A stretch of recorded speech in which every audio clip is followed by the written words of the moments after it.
Hey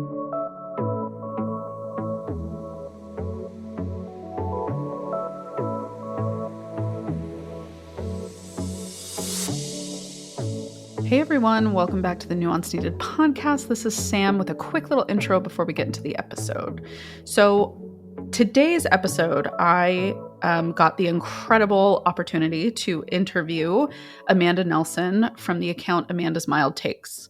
I have referenced her many times over the last year or so since the election when we've done episodes on political leaning stuff, the concerns you guys have brought to us about the current political climate in the United States and things that are going on with that. And I reached out to her and she very kindly agreed to come talk to us because I feel like her mission in the content that she posts about and the way she presents things is so aligned with what Amanda and I try to stress, which is nuance, perspective, insight, just a general sense of reflection as opposed to reaction, and a sense of empowerment as well at the end of the day, that you feel you have, you know, the tools and the insights that you need to take on life in a way that feels more aligned with the person you want to be and the person that you feel that you are. Now, the reason I'm giving this update is because this is a politics heavy episode.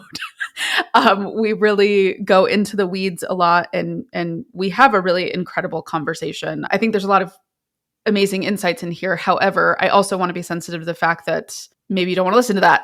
So you don't have to listen to this. We are doing another episode on Thursday, kind of a quick follow-up. So yeah, if you want to listen to me and Amanda's Mild Takes, dive into some political things and talking about how you can really cope with things today and how to have perspective with things that are going on and that's happening, awesome. And if this episode isn't for you, please skip to the next one or listen to any of the other amazing episodes that we've had. So with that being said, if you chose to stay, get ready. This is an incredible conversation. And here's the episode. Hi, everyone. Welcome back to the Nuance Needed podcast. This is Sam Dalton. And today I am joined by the one and only Amanda's Mild Takes. Woo! Hello. Hi. Now, I know Mild Takes is not your last name. So No. what is your first and last name? Amanda Nelson. Amanda Nelson. Nice to join you all. So today, there are obviously a million and one things that I ideally would love to pick your brain about and talk to you about. However, I think what we were barely scratching the surface of before we hit record is the fact that nuance is deeply unsexy. Mm-hmm. And people are not interested in nuance. And we just we love your approach. We've done multiple emergency therapy podcast sessions for certain things that have happened over the last 10 months. And your account was always one that I suggested that people turn to.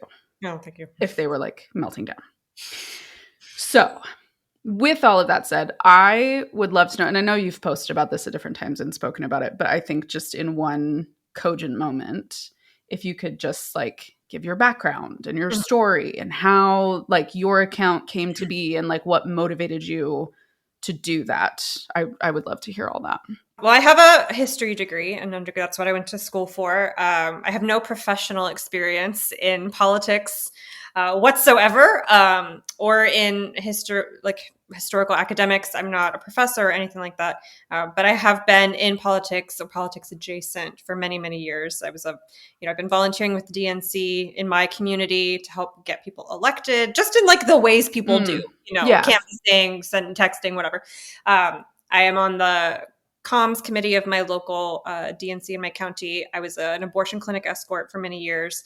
So things like that, just kind of getting in the scrum and doing what I could over time. And then after this last election, I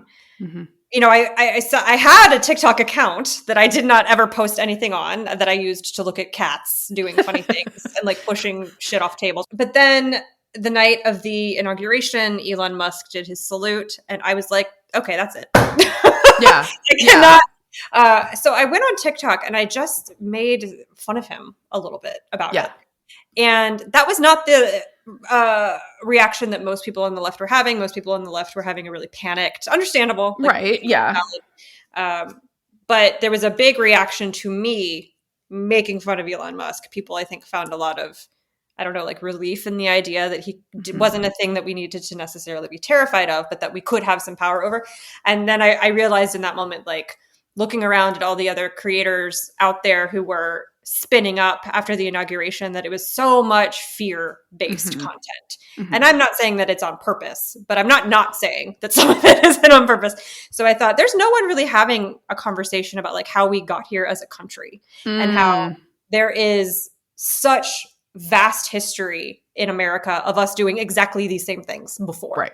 But we have very short attention spans, and it was too long ago and people don't remember or haven't lived through it or whatever. And also there's just no context or nuance being offered to anyone, and no one is coming at this conversation about how do we get through this from a position of power. They're all coming at it from a position of fear. So I'm going to do something with that. And so I did, and it blew up. And I, now this is my full-time job. Wow. I quit my job and I just do this now. Well, thank God. I mean, I wish it was under better circumstances. Right. But here we are. Right.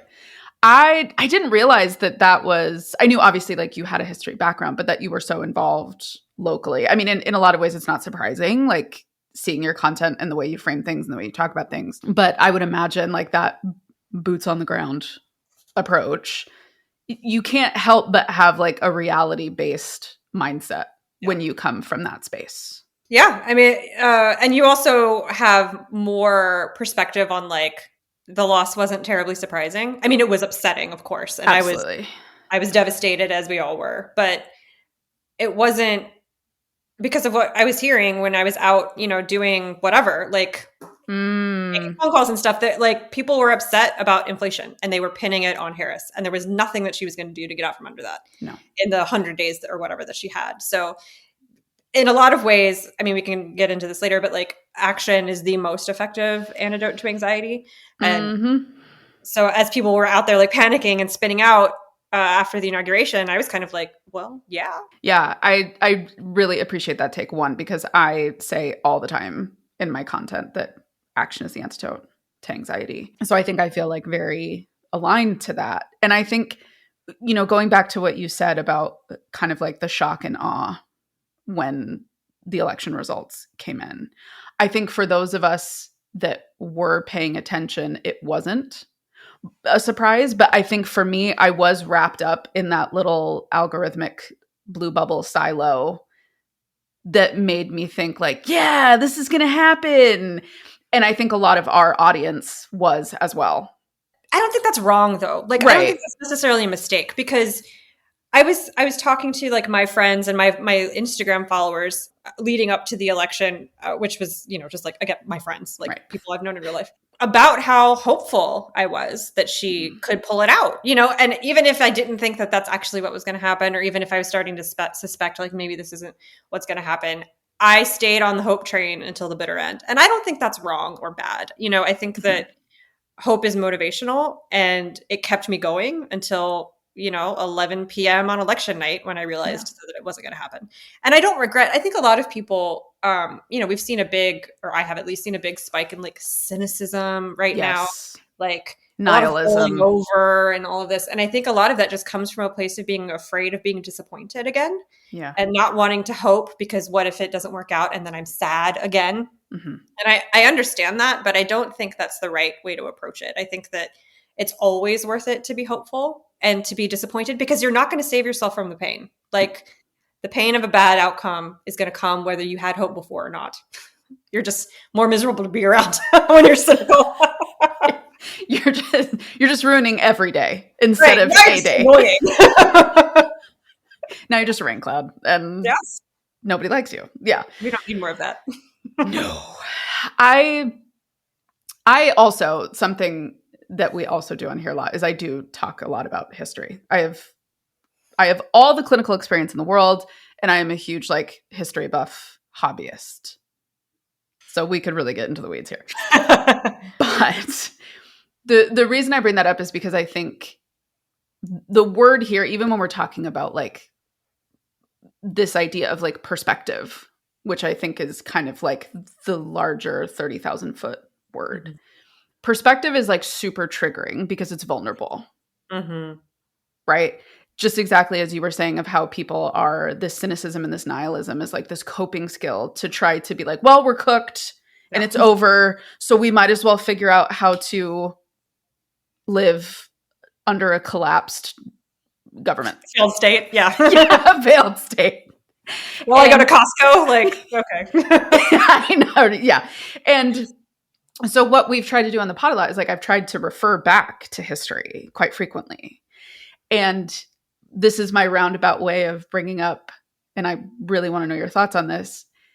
I think people are sometimes so deeply surprised about how far America has fallen short of her intended vision.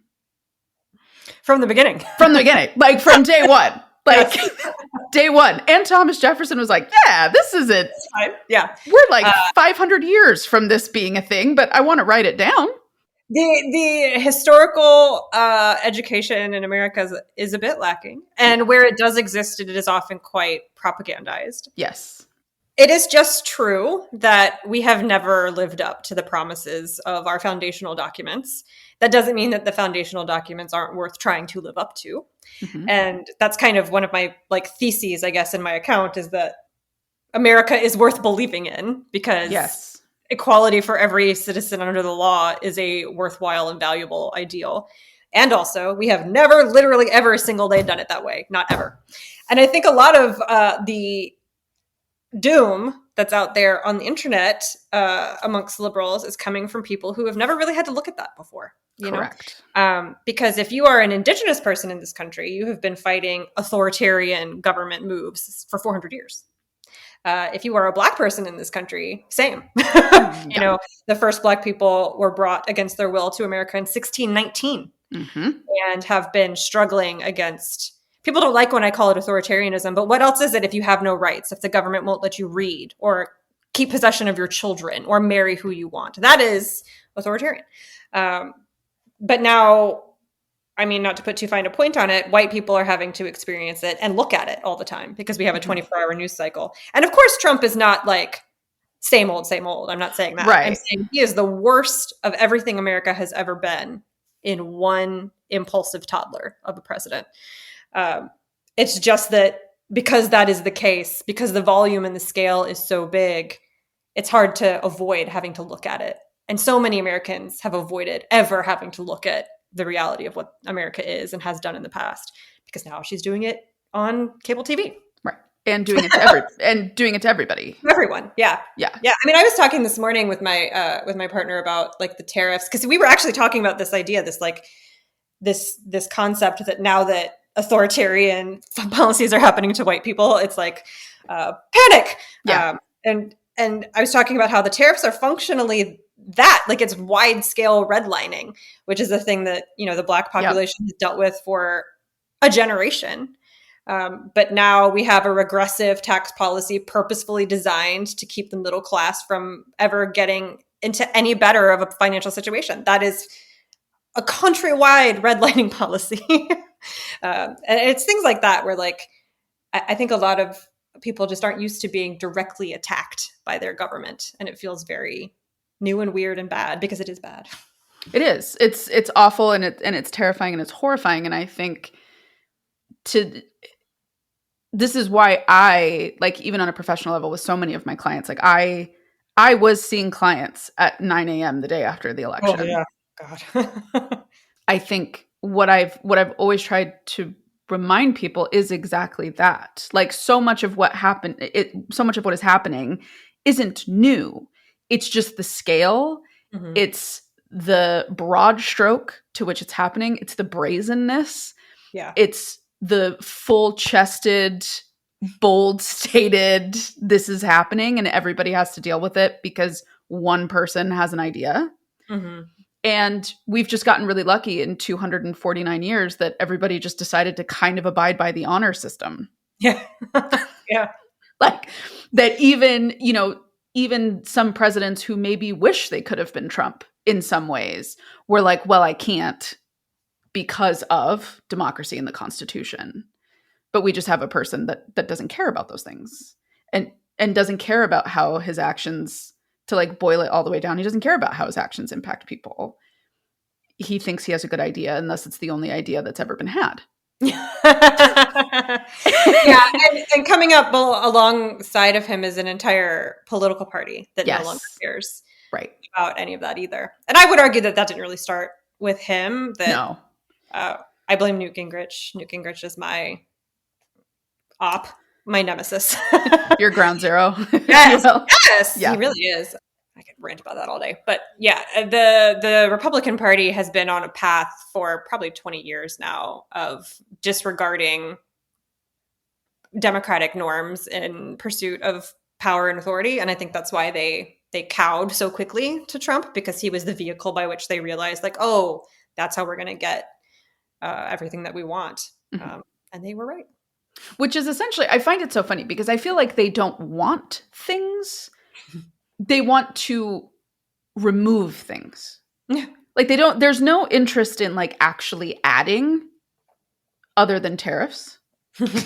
Mathematically, tariffs are adding. But I think what is so upsetting to people is, and going back to what you said about kind of like the propagandized nature of like history education, I think having been to high school and college through like, the aughts and the tens, there was kind of this belief, especially with the election of President Obama, that like, we did it. Mm-hmm. we did it, guys. Like everything's really good.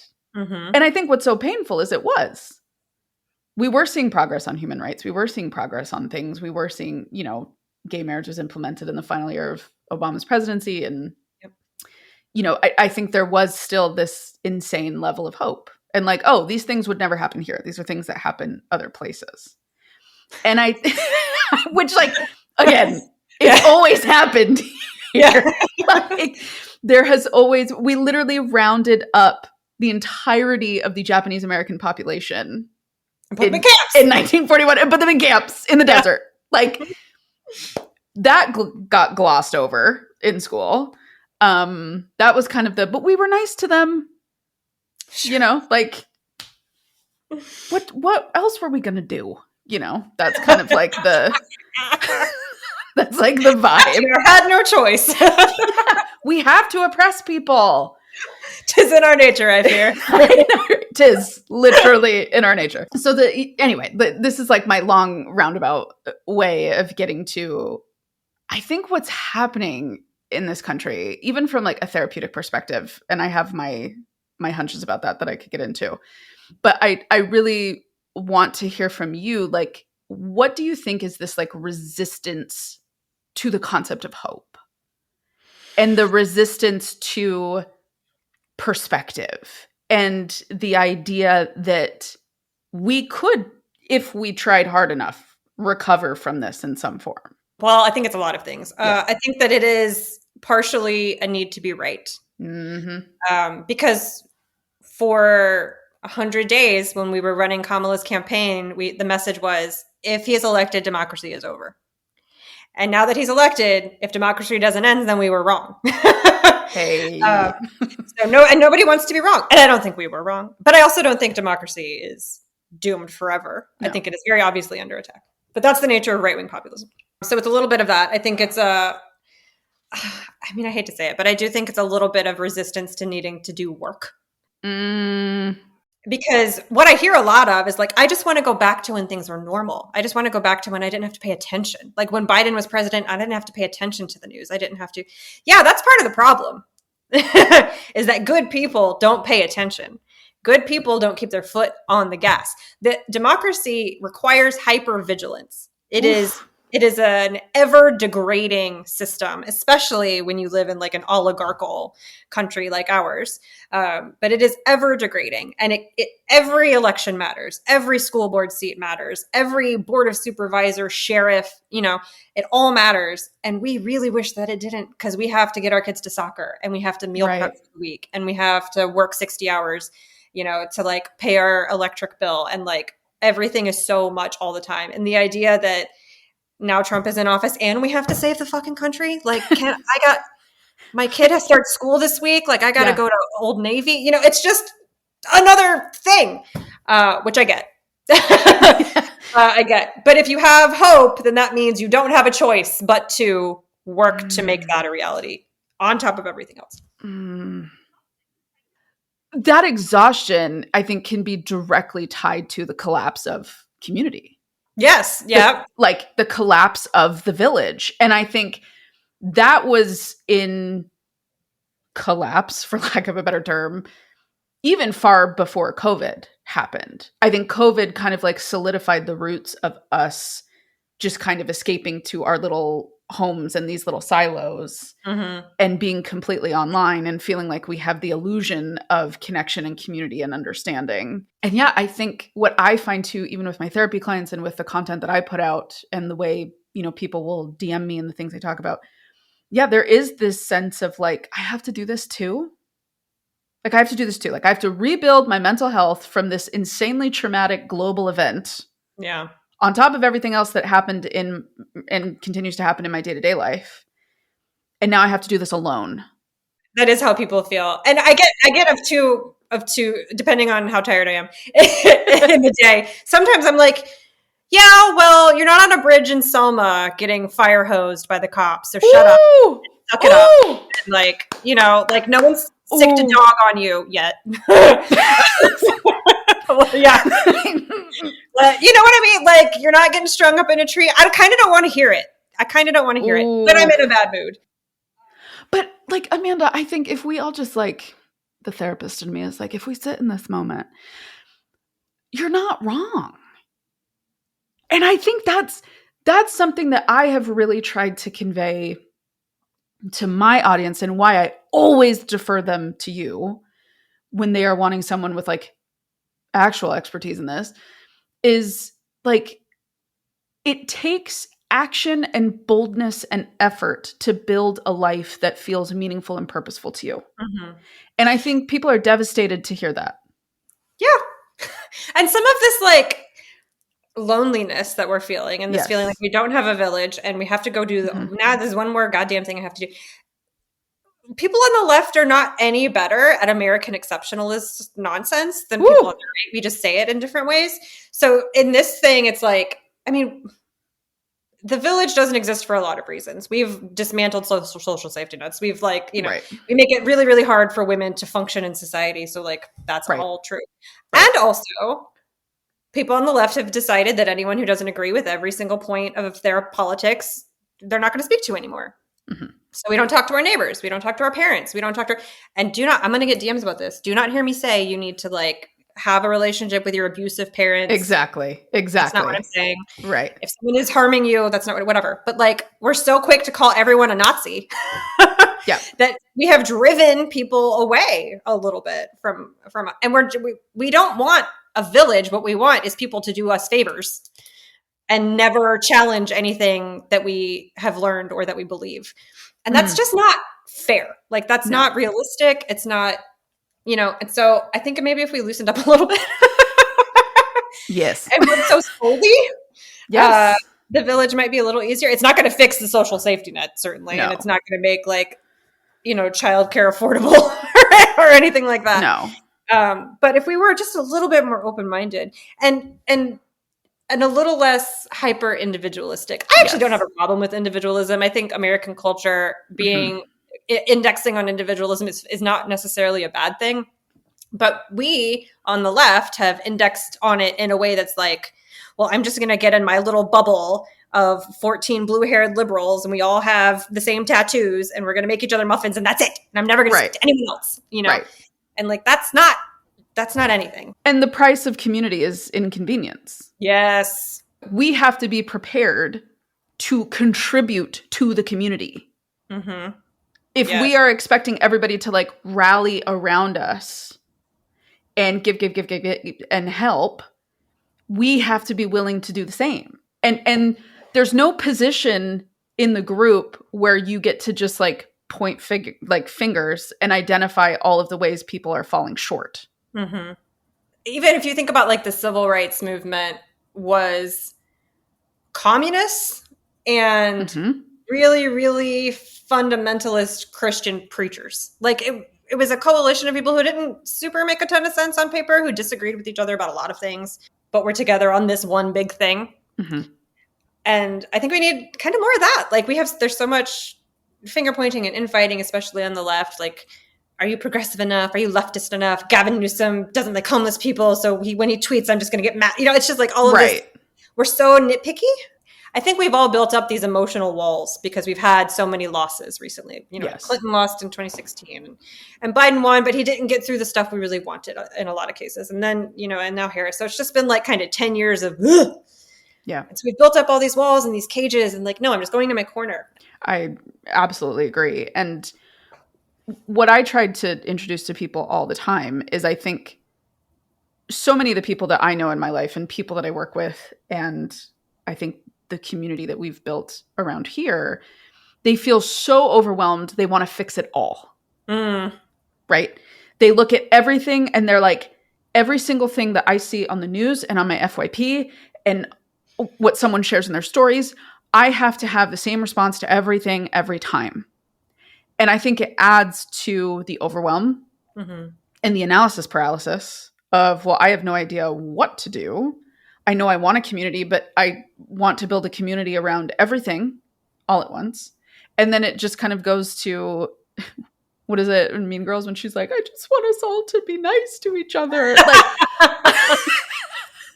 Like, and I love that about us because that's how I feel. Like, I'm a freaking therapist. Like, I spend all day being like, you're just amazing. Like, you're doing so good. And I truly believe it with my whole heart. But I also think we're missing this grit. Yeah. There is a grit and a resilience that is missing. And I think that everybody has. Well, not everybody. Most people have. But they're afraid to tap into it because it requires this very bold acceptance of reality. But we don't need to be, I tell people all the time, like, don't be a shotgun, be a sniper with your attention. So like, I know people don't, gun metaphors confuse me. You don't have to blast at all your attention and your focus and your energy in 14,000 different directions, because that's what the administration wants you to do. Their comms director, Stephen Chung, the White House comms director, comes from professional wrestling, like the WWE. He was a marketing director for the WWE. So like the White House's policy for communications is overwhelming you with spectacle. That is the actual stated policy. Because if you are overwhelmed with by spectacle, you can never focus on one thing to do something about or build a community around.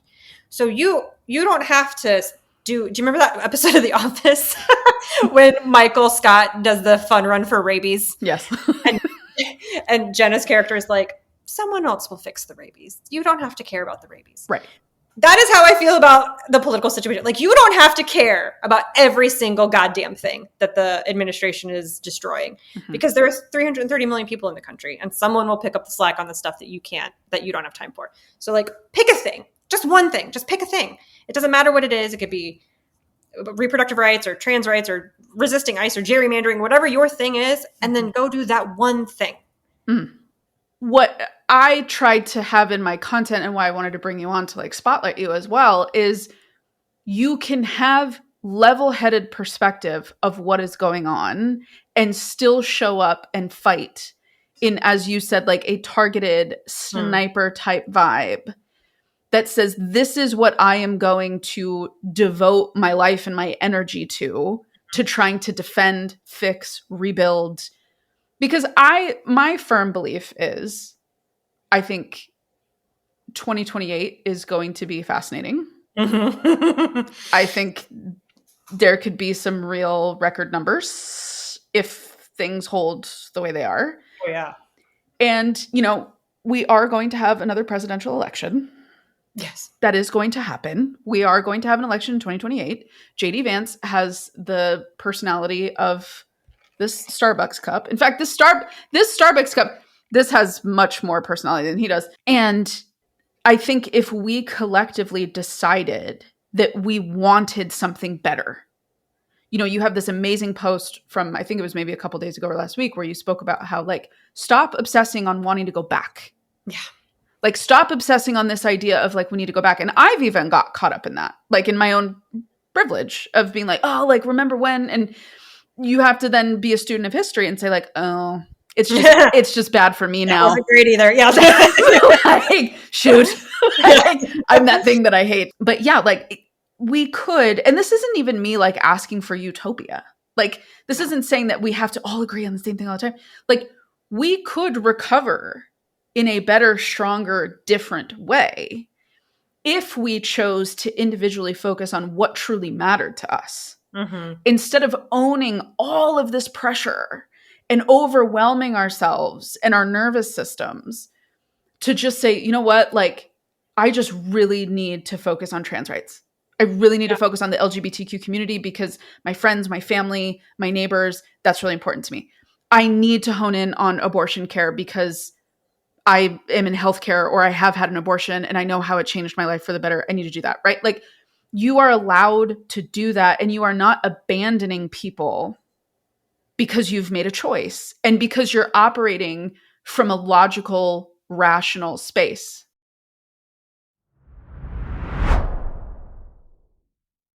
Okay, so if you're listening to this episode and feeling like, oh my gosh, I could actually really use a therapist, we've got you. My practice, Therapy for Women Center, has therapists licensed in 43 states across the country. All the therapists are hired by me, trained by me, handpicked by me, and we really back and support our therapists. We vouch for them, unlike some of these big online therapy platforms.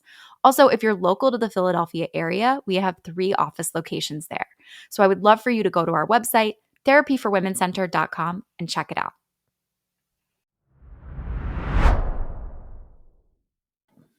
I would also say, like, if you've got time, or if you don't want to do like issues-based activism, Right. you want to do something else, then I would say get involved in as locally as you can in an election. Like, what you're saying about 2028, I so agree with. Like, I don't want to be Pollyanna-ish. Like, we're going to rebuild the DNC into this beautiful, right? Maybe, sure, fine, whatever. But Right. the DNC is a national party. Yes. You also have like your county, you know, and your county is going to run someone for your congressional district. Your county is going to run someone for your board of supervisors. And that person can be a young, exciting, dynamic, progressive candidate, or it can be the 75-year-old who ran last time. Yeah. And you get to decide that. You know, people who yell at me about like, well, the Democrats will never, you're the Democrats. That's you. Ooh.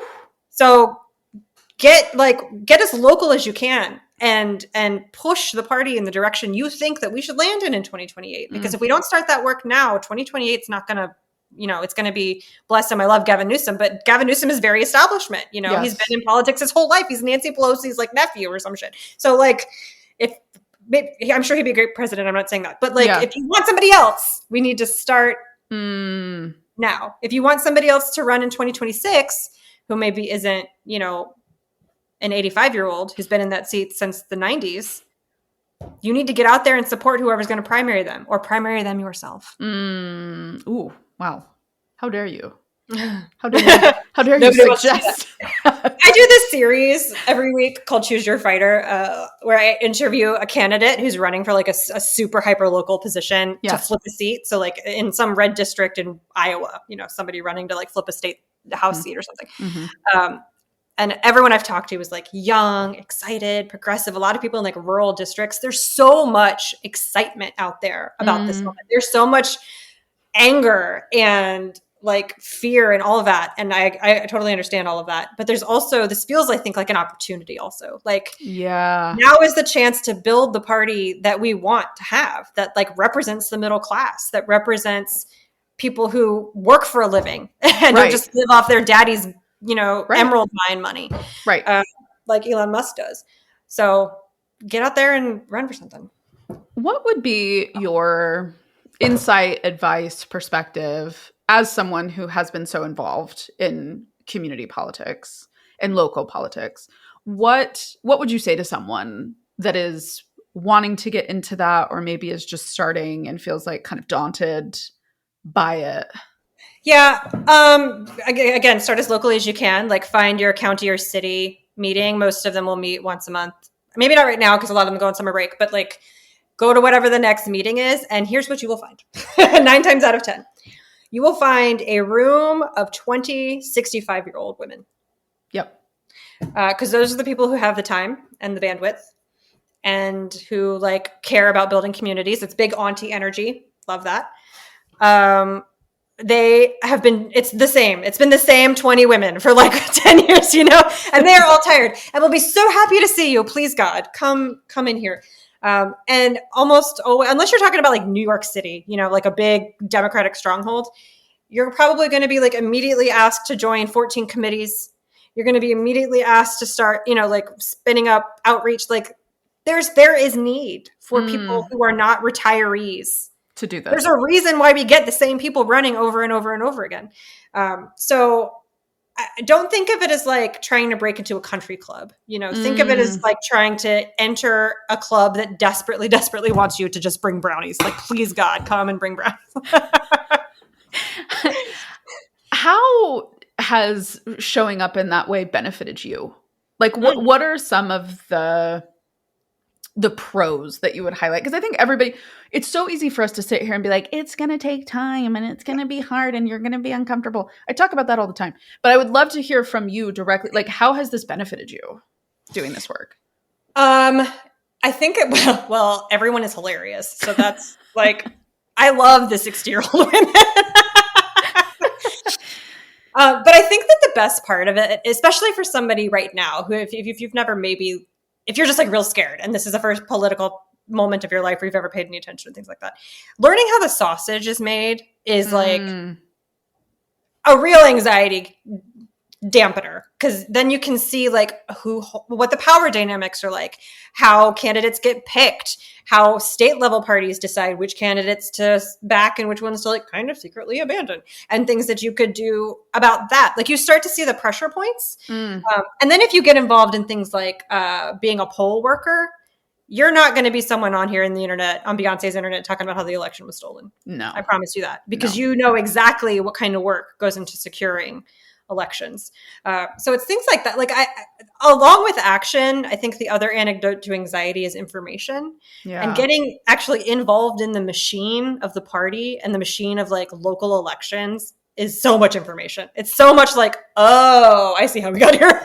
Yeah. Because nobody showed up. Like I see how we got to a place in Congress where 3 Democrats who were 80 bajillion years old died the first half of the year. Because the people who show up are 80 years old. Right. So it's stuff like that. You start to see problems that can be solved. And also, like you get to know your neighbors. Yeah. Which is always great. I mean, I think it was Sarah McBride, who's a congresswoman. Yes, love her. Congresswoman from Delaware, who said, like, even if you lose, you should run for office because you will never get to know your community better than doing that. Yeah. Which I take her word for because I've never run for office. But seems right. So do we have your commitment for 2028 or? Nobody wants that. I do. But anyway, first of all, nothing sends me over the edge more. And there's one content creator right now, and I'm not going to throw him under the bus, but that is really like driving home this narrative of the election was stolen. Oh God. And we're nobody. That's right. If you want to hurt your own feelings like that and send yourself, like, if you want to send yourself into that level of an anxiety spiral, I can't stop you. And I think that goes to like, we can be very selective with what we consume, and we can be very selective with what we choose to put our energy in. And even if it was, nothing's changing. Nothing. And it wasn't, by the way. But like, even if in this fantasy land, like, what? This happened. It's not changing. He would still have to be impeached, which is not happening. So, and then JD Vance would be president. It's not like Kamala would swan in. And I think JD might be worse. I agree with you. He doesn't have dementia. No, he doesn't have dementia, and I think he's ruthless. You don't get to like the arc he got to without being like deeply vicious internally. I really respect that you brought up that idea, because I think this goes back to community. Like, what are you willing to do to invest in your community?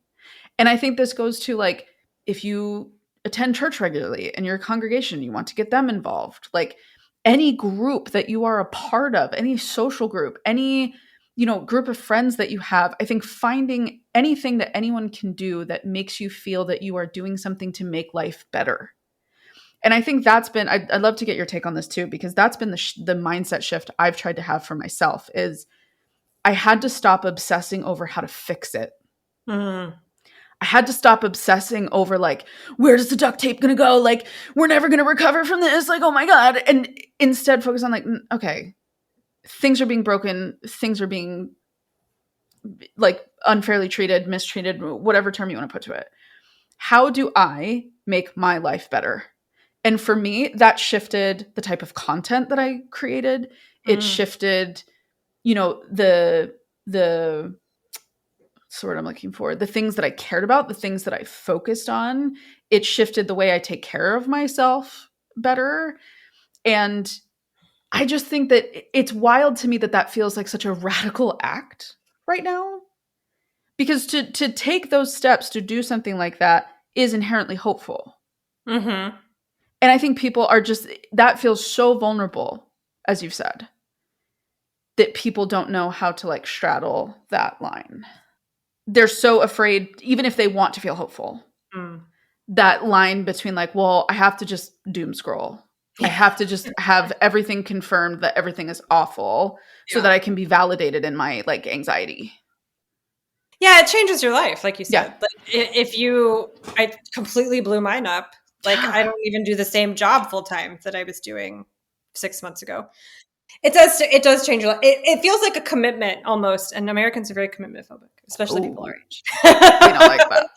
Yeah, it feels like a commitment. Like, all right, if I believe that there is hope in this situation, then that means that to live with myself, I have to do something about it, and that means some shit in my life has got to shift. Yeah. And I don't want to do that. I want to scroll on TikTok. Right. Which I get. Everything is exhausting all the time. I understand. And yet, here we are, you know, like, and yet this is the moment. How do you take care of your mental health through all this? And as content creator to content creator, it's a brutal world out there. It is. I do a lot of comment filters. I came to discover pretty quickly that TikTok and Instagram have hidden word filters, which I'm obsessed with. That, you know, you can put in whatever things that people are saying to you that stress you out, and the platform will just hide those comments from you. So sometimes people say, I have the phrase, "It's cute that you think there's still going to be elections." Oh, on both Instagram. You have that blocked. Yes. I'm obsessed. I love that. I don't even see it. People get around it by saying it in other ways, and that's fine. And like, I will engage with that if need be. But like, it's stuff like that where I can't, for my own brain, I can't be inundated with doom all day. No. It makes me, I try to like, all right, I'm not going to look at anything on Sundays. I don't succeed very well. No. At it because I want to be of service, and so I don't want to miss anything. Yeah, that people are inevitably going to want like information about. So there's that pressure that I'm putting on myself. Like, my audience is great and it's not doing that to me. I am doing that to myself. But the filters are really great. I don't follow anyone. Like, people send me reels constantly. They're like, "What do you have to say about what this left-wing creator said?" I'm like, nothing. I don't follow. Like, I follow the wires. Like the news wires, AP and Reuters, and like some lawyers, some historians, and the cat's pushing shit off the table. And like, that's kind of it. And I don't say that to say like people shouldn't follow anyone else, but I just can't handle it. Like, I can't handle everyone else's takes all the time. Yes. I want to have my own take. Like, that's why my account is called Amanda's Takes. Like, Amanda's Mild Takes, not everyone else's doomy takes. So like, I want to think for myself. So I'm very careful about my media consumption. Oh, and I am a bodybuilder. So like, I'm in the gym constantly. I know, I've seen that. Slamming down heavy weights. Based off of what you said of how like I follow very particular people and the content that I consume, and trying our best to be boundaried with consumption. Something that I advocate for all the time, and this is what I try to practice, is I only listen to people speak if they actually know what they're talking about. Oh. Which in today's world seems to be very radical. What a metric. Very forward thinking of me to want you to have some qualifications behind your name, because I think they give the most measured, insightful responses. And I think it's kind of like we took everybody that was from like Regents classes, honors classes, and AP classes, and we threw them all in the same bag and shook it up. And that's great that we like democratize people being able to have a voice. But we also stopped ourselves from being able to filter like, oh, I don't have to retain every single opinion that I come in contact with. Yeah. Like I can hear it. That person is allowed to say it. That person is allowed to think things, believe things, feel things that I don't agree with. But I don't have to be constantly absorbing that level of like cognitive dissonance and tension and frustration. I can actually just like scroll past, block people, move on in order to make any of this moderately sustainable. Mm-hmm. Yeah, but that is actually quite radical. I know. You know that. But I something that I have to fight on my accounts or in my platform is people wanting me to tell them what's going to happen. I've seen how that. How to feel about something. And I won't do either of those things. Should I be worried about, I don't know, should you? And I'm not saying that to like be a bitch, you know, like right. I'm saying that because like I'm not a guru. I'm a person with a history degree and an ADHD hyperfixation on American politics. Like I am here with you. We are doing this together. Right. I'm not going to tell you. I'm not an authority on your emotions. You know, if you think that this is a worrisome headline, then be worried. I can't, you know, I'm not going to dictate to you. And no one on this app can tell you what's going to happen. And this drives me nuts, especially people like historians, people who call themselves historians, which is a thing that I wear very loosely because I'm not an academic. Right. Get on Instagram or TikTok and are like, well, history tells us what's coming next is XYZ. I'm going to punch you in the neck. History doesn't tell us anything about what's going to happen ever. Like human nature does not change, but the context in which we are expressing our humanity is different every day. And you cannot tell me that just because something happened, you know, whatever, in 1945, that's what's going to happen now. That doesn't bear out. That's not real. Otherwise, we would be stuck in a time loop of the same 10 years every, you know, right. And that's just not what's happening. So I understand that people want security and the fear of the unknown and not knowing what's coming. Sitting with uncertainty is, I think, our biggest weakness as like a country right now. We don't know how to sit with what's going to come without having someone tell me, just give me some comfort. And like that, you have to stop doing that.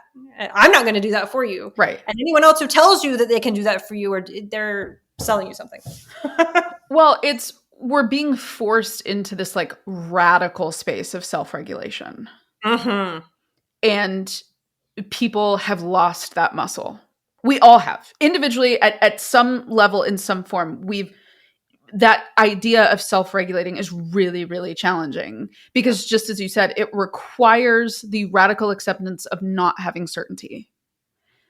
And when people sense like the winds are changing or the sands beneath their feet seem to be shifting, your nervous system is designed to keep you alive. And so your nervous system feels like it's threatened and it immediately starts to search for anything to latch onto that feels predictive, permanent, stable. And I see it all the time. And I've even had people ask me, like, what do you think? And I'm like, I'm a therapist. Like, but also, you know, I mean, I kind of shoot myself in the foot with that one because I talk about history all the time. But I don't use history as a frame of reference for what is going to go wrong. I use history as a frame of reference for what is possible. Yeah. And I will think to myself like, wow, if people made it through that, I think I can get through this. Yes. Amen. Yeah. We have gotten through much worse. Yeah. Which isn't to say that it won't get worse. Right. We don't know. I have no idea, but it goes back to that idea of perspective and hope. Like I have to believe that even if you like it feels too big to look at this at like a collective level. even on an individual level, I refuse to believe the best years of my life are behind me. As someone who's young and, healthy, I refuse to believe that like the prime of my life has passed at 34. Like maybe it has. I have no idea. But for me, the thought that things could very well get better, that keeps me moving. I think people are afraid of the idea that things could get better just as much as they're afraid of the idea that things could get worse. That's going to open up a really big can of worms where I'll get really mean. I mean, that's like... Because what do you complain about? Yeah, right. Or survivorship bias. Yes. Or, they're not bias, but the survivor guilt. Yeah. Like I see a lot of... I think that's the source of a lot of infighting on the left, or like purity testing on the left, is like... well, you can't speak to working class problems because you have a nice car, things like that. Like people are afraid to be happy and successful right now because then that means that, but everything is bad. So like, obviously I'm doing something wrong, or I'm a bad person, or like they spiral out on this. It's okay. Like you can have good things and have a good day and have, I'm very happy, which is like a weird thing to say right now, I think. But, and the only, actually, Republicans get really mad when I say that, which is so funny because, like, don't you want me to be happy? Yeah, Donald Trump's president. Shouldn't I be happy? Whatever. No, absolutely not. They get really mad when I say that because what they want is for you to be miserable. They want for you to be suffering because right-wing populism isn't about the success of the country. It's about punishing people you don't like. So if you are both resisting strategically and happy in your personal life, there's nothing that an authoritarian hates more. And that exact thing. So please, if I could create any sort of permission structure for people to like have hope and enjoy their life and like whatever, go get ice cream with your kids and don't let Donald Trump steal your fucking joy, then here you go. No, you don't need my permission, but there it is. I deeply appreciate that take so much because I think people feel so afraid to live.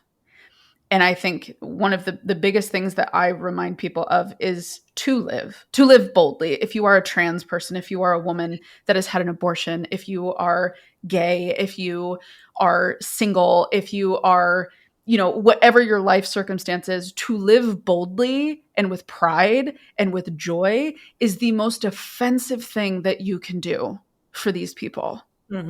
And you get to own that. In the midst of the mess, in the midst of the work, in the midst of showing up for things, you still get to live and to have passion and have things that matter to you. And I just think that is going to be key to sustaining us in this marathon that we now find ourselves.